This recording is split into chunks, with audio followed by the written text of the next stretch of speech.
ကျွန်တော်ဆောင်းနာအခုည9နာရီ3မိနစ်လောက်ရှိတယ်ည9နာရီတော့ဖမ်းရတဲ့ကောင်ကျွန်တော်နားမြောင်းကြီးပြရတော့အဲ့မြောင်းကြီးနာဖမ်းရတဲ့ကောင်အဲ့ကောင်ကျွန်တော်ကလာမွေးကအယောင်သားလေးကျွေးပြီးသူတို့ရောင်ပြန်တင်ပြီးကျွန်တော်တငယ်ချင်းတွေစေးထိုးပြီးအောင်อ่ะအဲ့တော့လေခုံနေအဲ့ကောင်ကခုံတော့ခုံနေအဲ့ကောင်ဒီဘူးတဲ့မလဲထဲတဲ့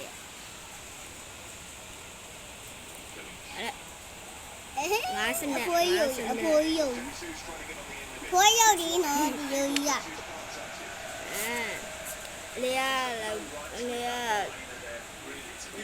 ါလည်းမလေးလက်မလောက်တော့ရှိဟိုလေးပေလောက်လို့ဘယ်လိုပြတိပါကွာကြောင့် like and subscribe လေးလည်းလုပ်သွားပေးပါအောင်ကျေးဇူးတင်ပါတယ်